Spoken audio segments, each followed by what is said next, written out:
Hello, and welcome to Writers Group Therapy. I'm Tom. And I'm Roshni. We're writers helping writers with whatever writing ailments you might have. Whether it's related to your craft or your career, we can help. Are you ready for your session? The doctors are in.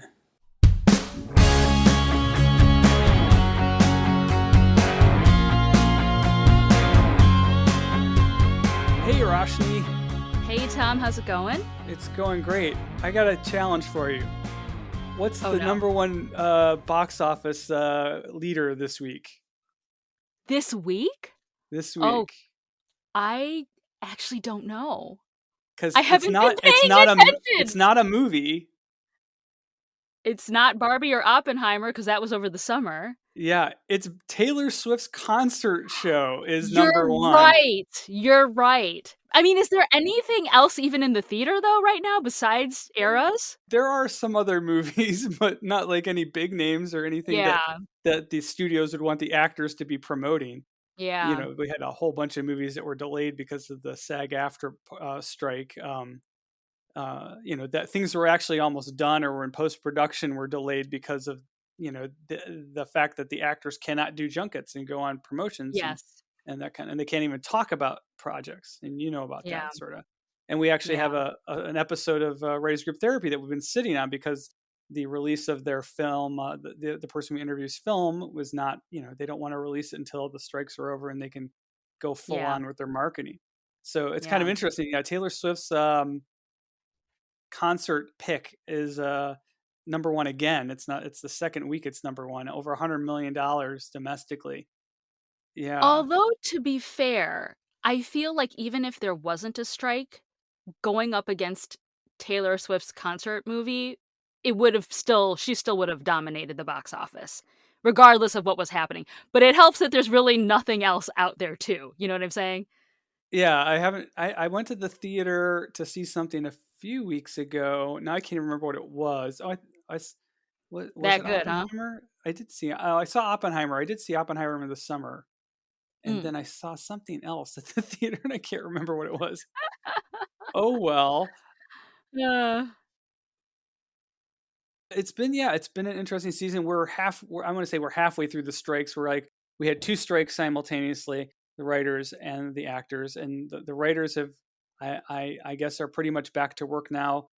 The daily, talk shows, the late night talk shows are all back on, which is kind of nice. I forgot how much I missed those guys.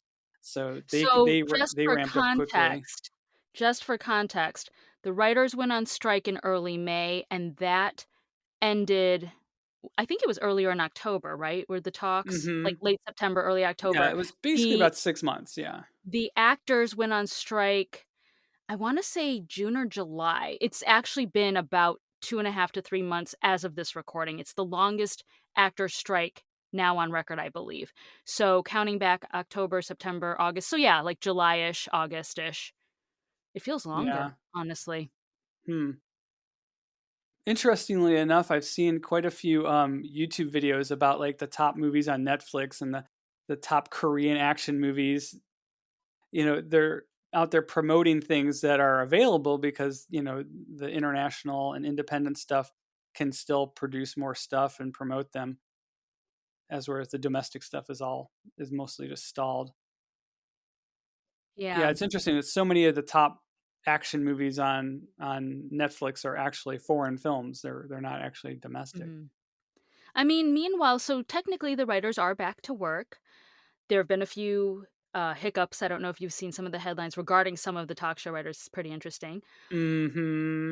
But in general, it's still fairly quiet. I kind of assumed, so when the writers came back, I mean, obviously it's like, you know, starting a big wheel or something, right? It takes a little bit of momentum. But I kind of assumed that the writers would go back to work now and we'd start seeing filming like end in November, December. But since the actors are still on strike, we'll probably see the writers going back to work right now, and then who knows when we'll start filming again. Yeah, there are things coming out. I checked Deadline, and they have a list of like, you know, fall premiere dates, and there's a bunch of stuff coming on streaming, like on you know, Amazon Prime and Netflix and AMC. but they're kind of things that were already filmed before the strikes that just weren't released yet. So this is I not was gonna new stuff. ask. Yeah. Yeah. I'm pretty sure Yeah. most of that stuff was like already filmed and just in post when the strikes happened, and they may just sat on them for a few months, because now they can start promoting them and as they launch them. So there's a lot of new stuff coming out. There's still quite a bit of reality in there actually, but Mhm. things I'm most looking forward to is on Prime Video. Upload has a new season. Have you seen that show? It's No. it's it's a futuristic sci-fi comedy with Robbie Amell as a genius, programmer guy who's murdered, and his consciousness is uploaded into basically a kind of online retirement home for dead people. It's really kind of funny. People live in a virtual world after they die, and your Mm. family can kind of like buy you, a package at the retirement community online. But that's come out. There's new episodes of like Fear the Walking Dead coming out this month, and then a lot of stuff is, like I said, international too. BBC has some things coming up. So, Yeah. hmm I mean, I'll be honest, over here in LA, it's still fairly quiet as far as filming and stuff. I mean, there's still commercials have always been going. That well, was they can't. something They that can they do auditions during the strike? They can't even do auditions, can they? um okay, so we can do commercials. Commercial auditions, yeah. Yeah.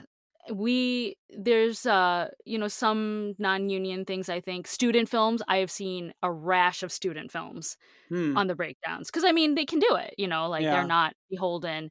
Obviously, union projects are on hold, so that's not Right. happening. And what's interesting, I don't know, have you been following the talks? Yes, a The little bit. Yeah, SAG-AFTRA? I guess they Okay. were talking a lot and then they stopped. Yeah. It's Everyone was kind of interesting hopeful there for a because while. it's interesting because, the writers got okay, so when you break it down at its most basic thing, the actors and the writers are basically asking for the same thing, right? You know, higher and better residuals, probably better tracking for it as well because of the Hmm. streaming, AI restrictions, or, Hmm. ethics around AI. Those were the two basic things that both parties were asking for. The writers got what they wanted. And the actors, it broke down, and I thought it was interesting. I was reading up on it. It had to do with a tax of some sort. Hmm. So they're basically asking for, because they're not going off of numbers, right? With like broadcast, you can see how many people watch a certain show, correct? Hmm. So you can kind of scale it based on, like, oh, this one's really popular, but this one's not as popular. So like this is the amount of residuals you get. This is the amount of residuals you get off of both shows. But with streaming, they're going off of subscribers, not viewership, as far as like, residuals and all that stuff. I mean, there's more to it. Look it up. We can put articles and stuff in the show notes. But the basic thing is they want to, I think it was like $1 per subscriber would go Hmm. to residuals, and then they kind of finessed it to, like, I think it was like 50 something cents.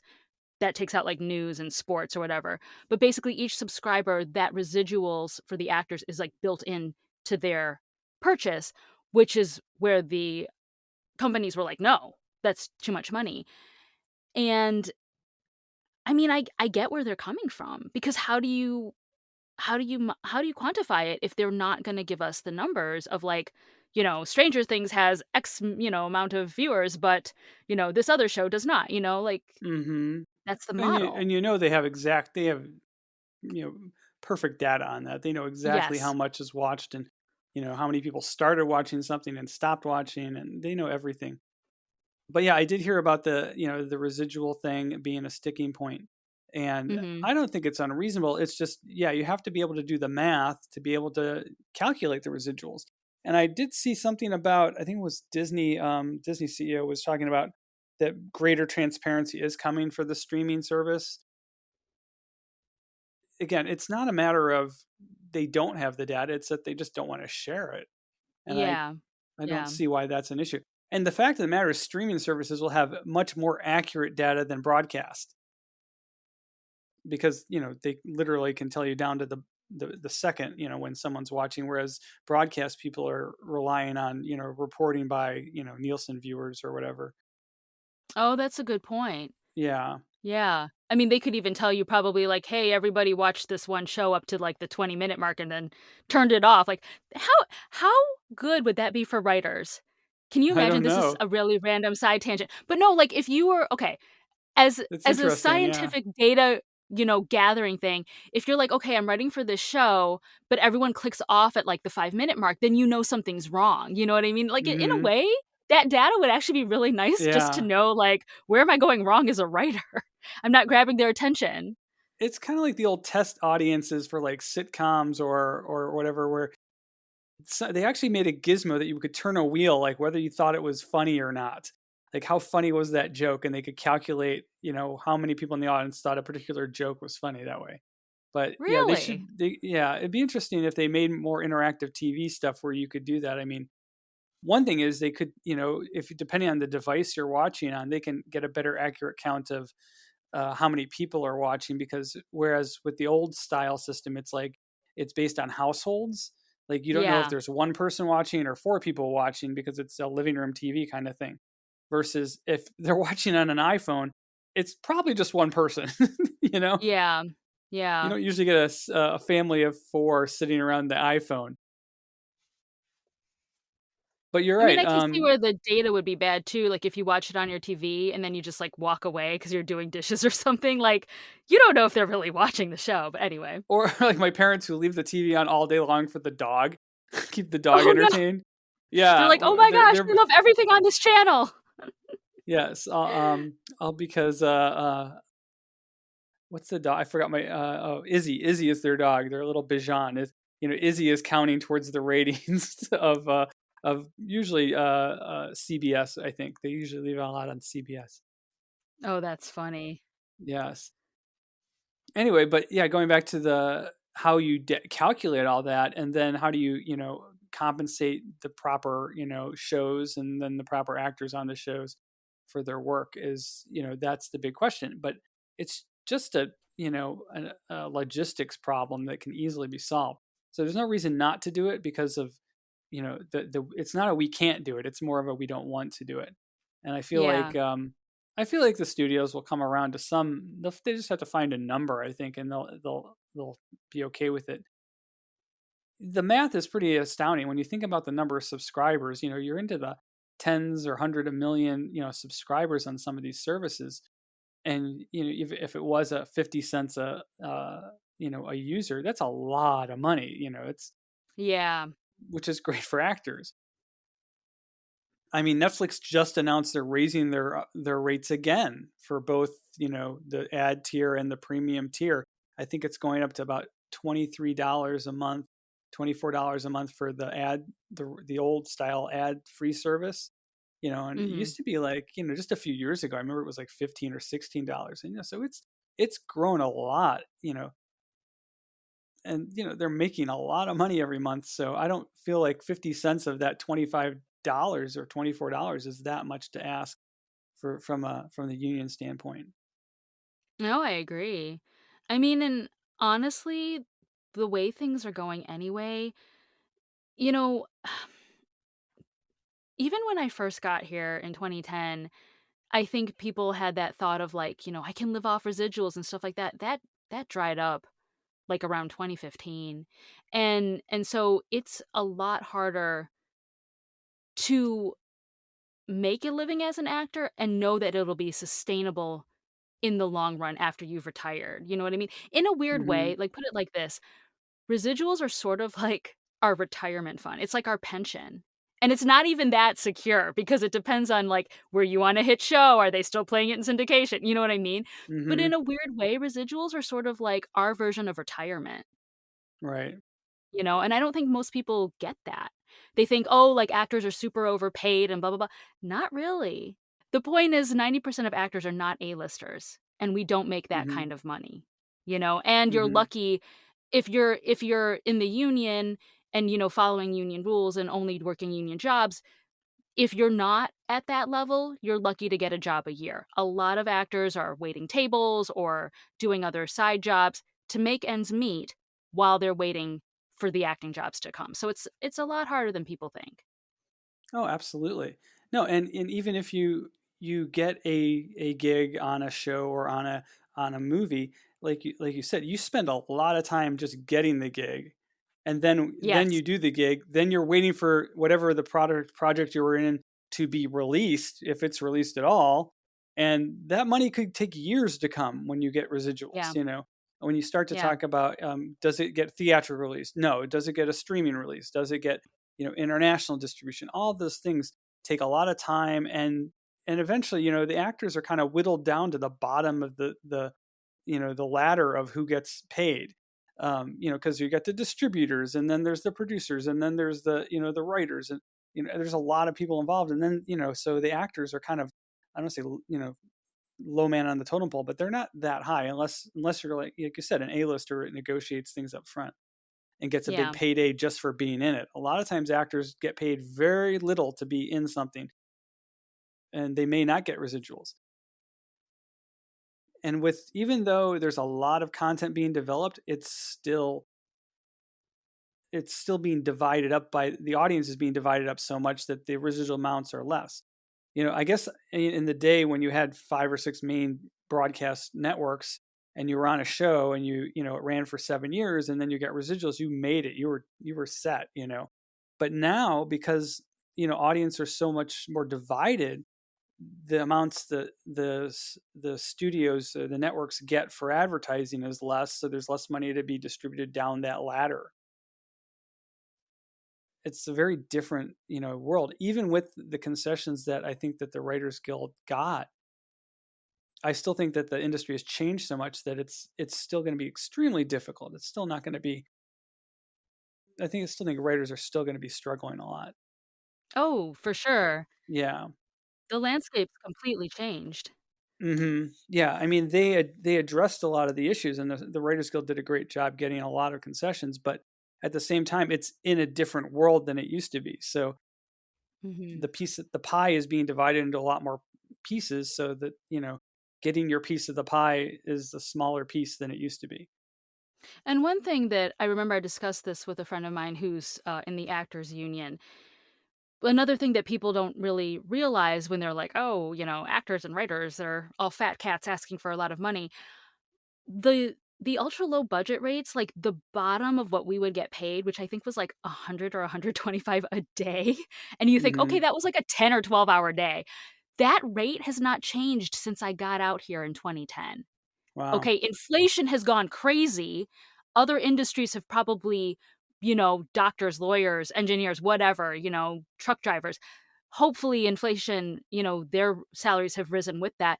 But we're still getting paid for, wages that would have worked 10 years ago, barely 10 years ago, Hmm. probably more like 15 or 20 years ago, and we're still working for those wages. So we Hmm. haven't negotiated for the cost of inflation, Right. Hmm. I which had is a thought. probably another thing residuals was supposed to kind of protect against, right? Hmm. Yeah, lots of interesting developments there. Hopefully, we'll see some movement on the SAG-AFTRA side soon. In the meantime, what else have you been working on? How's book 4 doing in your series, and any updates on that? Yeah, so book 4, Heir of Crowns and Curses, just came out mid-October, and I've been promoting that and, learning a lot about the self-publishing world still after 3 years. There's a lot of mistakes I've made, so don't do what I do, guys, because it's a headache later on. But basically, I mid-release, I had to delist a lot of my books because there was a little snafu with the ISBN numbers, that it had been an ongoing issue for several months, and I didn't know what the problem was or where to go or how to solve it, and, like, I was waiting on other people to kind of, like, tell me, like, what was going on, so that takes time because they had to do research on it and all this stuff. So, I think it's finally fixed. Um, it was a Yeah, it's headache. interesting. Yeah, I always thought that the ISBN number, the kind of the book's identification number, was like attached to the book at the beginning and it stays with it its whole life. But you're saying it doesn't. It's No, it's it's more to do not with the it's not publishing. that. No, it's not necessarily that. There's part of it, but that wasn't the issue I had. So every format of a book gets a unique ISBN. So an ebook, a paperback, and an audiobook, which is what I have the formats that I have out for each of my Mhm. books, those all have unique numbers. The problem was somehow my audiobook for book 1 and my ebook for book 2 had the same numbers as did the audio for book 2 and the ebook for book 3, Oh, weird, which okay. doesn't always like, it hadn't been a problem up to that point, but because I was changing, like, how I was doing some things, it started to be a problem. So I was like, Uh, "Well, I'm early enough in my career, I should just fix it now. It's a mm, hassle, but I'll just get it done, and now it's yeah. set." It'll be a So, bigger yeah. hassle later if you didn't fix it, so. Exactly, right? Like, if I get to, like, James Patterson levels, I'll be like, "Ooh, I should have corrected that," you know? That's a Because good problem to have. it does restart the clock. I've had to delist my books and then relist them, so I basically lost all the data as far as, like, sales ranking and stuff like that, so I'm like, "Oh, man," but, what can you do? It is what it is. Yeah. But, yeah, so check your ISBN numbers, guys. Don't Yeah. do what I did. Yeah, we talked to a lot of authors, and many of them are self-published, and it seems like it's it's not an easy task. I obviously have been helping. My mother is a novelist as well, and I've been trying to help her with her marketing, and it is you know it's great that you have the option to self-publish, but it is definitely a lot more work, and it takes a lot of expertise that most writers have to kind of have a learning curve to get into. Writing a book is one thing, but marketing it is a completely different thing.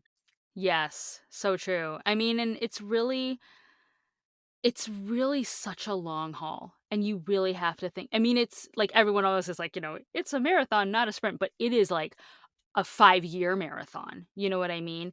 And, like, even, for example, so I'm now on book 4 in my series, I'm working on 5, I'm planning on 7 total for this series. I'm also planning on, a prequel series as well. So, like, they also say, like, sometimes you don't even see any traction until you've completed the series because people don't wanna buy something if they think you might not finish it. And if you take, like, 5 years to write 1 book, and then you take another 5 years to write the next book in the series, you might lose them in between.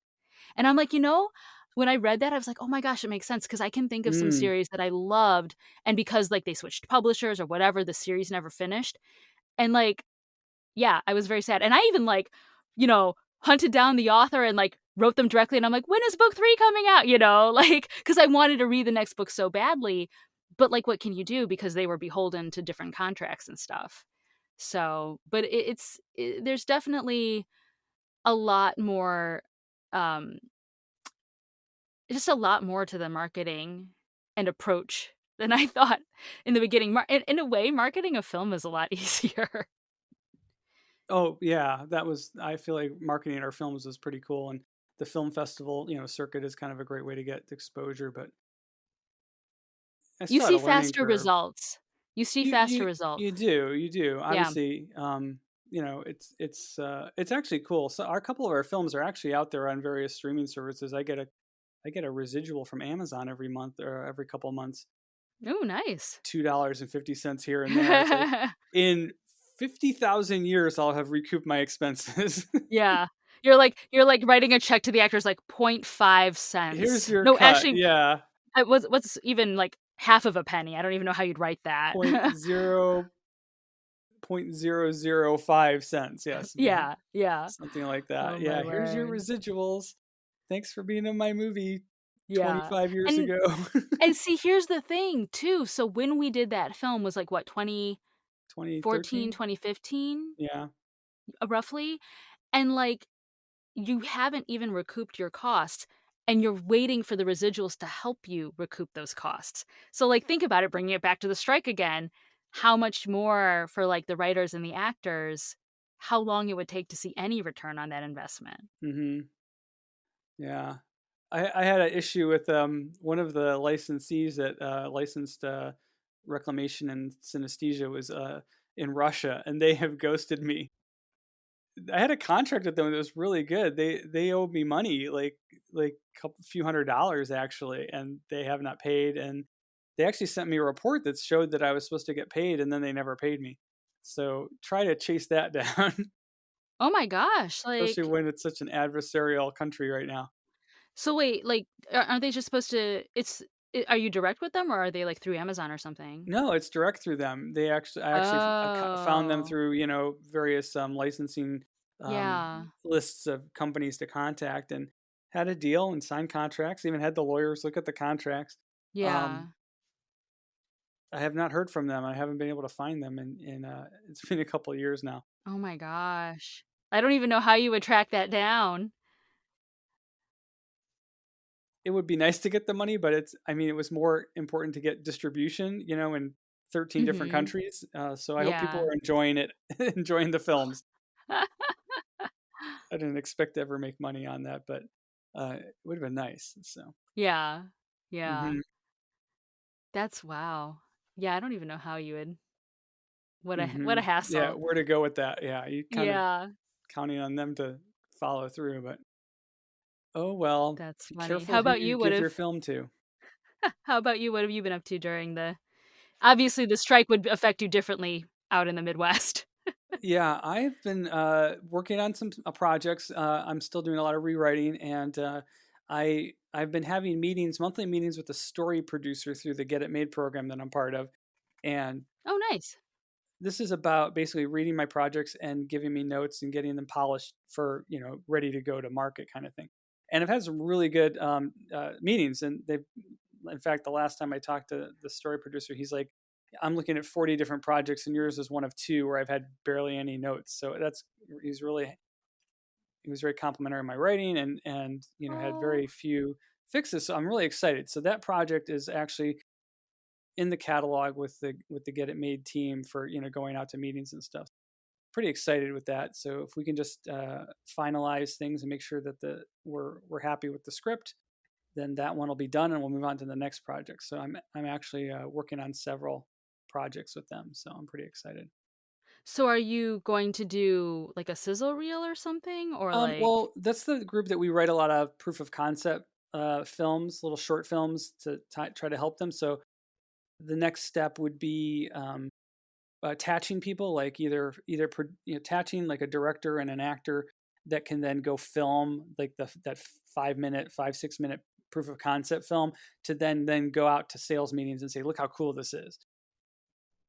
So mm, that's where we're at, so that would be like the next step would be kind of finding a showrunner. This first project is a TV show, so finding a showrunner slash and or director to kind of sign on and say, yeah, I like this project a lot, and then maybe an actor that could fill one of the main roles, and then put that together with a little bit of funding, a little bit of elbow grease to it's so much easier to show somebody a 5 minute film than to hand them a pilot script and say, what do you think? If they can watch yeah, 5 minutes and go, oh, this is going to be cool, I get your vision totally, then yeah. they're easier to get on board. So that's kind of where we're at with that. I do have other assets that I put together, like a lookbook, and I have a pitch deck and those kinds of things as well. But obviously, having something, having people attached and having some visual reference, is a really great sales tool. I wonder if there's gonna be something in the future as a calling card, like, in between the sizzle reel and making the entire film. Well, I don't want to start a whole conversation on AI, but I think it's heading in that Please, direction. no. Please, no. Yeah. Well, the AI video is rapidly evolving, so Are people using AI for pitch? I don't know. I haven't seen any myself, but I've been looking at the tools and seeing how they could be used. I've actually Yeah. explored Leonardo AI is a kind of a like a Dolly kind of visual image Mm. generation, text to image generation thing. And over the last 6 months, I put in prompts for some of my projects and first I got like really weird stuff out, and now I'm starting to get it's still weird, but it's not as weird. Mm. It's not like I would use it, but it's definitely starting to understand what I'm trying to get at. Like Yeah. for Dreadnought, my big battleship kind of AI story, it's starting to come up with visuals. I'm like, well, it's kind of getting the idea, and it's almost where maybe in another 6 months it'll be where it like understands me better, or maybe I need to prompt it better as well. But I think it's getting to the point where at least still visuals are starting to get there. So I think video visuals will be not far behind it. So if you want to Interesting. create, especially for something that's like a big action sci-fi kind of thing, like you want to create that, that cool animation of, the action sequence that's going to be like, oh, that's so cool. it's harder to do things with like actual actors, obviously, because you don't have the scans of all the people and that kind of stuff. So, it's a lot like when people did sizzle reels using videos from clips from other films. Oh, that's right. Yeah. If it wasn't being used to put online, like onto YouTube or something like that, if it's just using as a pitch for a pitch meeting, people would Yeah. sometimes take cuts of action shots and characters and actors from other films and kind of hack it together in a way to show like this is the tone and the idea for the film. Kind of like that, but doing it with, wholly generated things that are not, copyrighted. Yeah. Yeah. Interesting. But I don't think we're Huh. going to see, full on trailers or sizzle reels that are AI generated too soon. There's stuff coming out, but I don't think we're there for it's where it's commercial ready yet. I mean, I'm not even talking necessarily using AI to do it, but just if there's something in between a sizzle and making the full feature that's a little more interactive than a lookbook. You Mm, know what I mean? I yeah. just don't know if there's, like, something in between. I know, like, for example, one of the things, like, that I was doing, and I have other friends who are doing it too, is just turning their scripts into podcasts Yeah. because it's a much easier way of presenting it, in a medium that's easier to digest than just reading the written word, but it's low cost, you know? But it does Hmm. take time. So there's that. It's not cheap. We have It's not, yeah. several people in our group that have done a few of those things, and it takes time, it takes money. You did it. You did your podcast, and Yeah. It was cheaper than making it a pilot for sure, but it still hmm. cost, a little bit out of pocket. So, All yeah. right. Well, that's a wrap up on what we've been up to this in this early fall season. We'll have to keep you guys updated on when things develop. Yeah. And if you guys have been affected by the strike in any way, or if you know of any good shows or whatever, let us know in the comments. You can follow us online at writersgrouptherapy.com, at WG Therapy on X and Instagram. And I think You that's didn't say everything, right? Twitter. You didn't say I Twitter this time. know! I had to think about it. I'm like, "What is it Yeah. called again?" On Good Twitter job. X. Yes. All right. And See we you will next see you guys in time. a few weeks.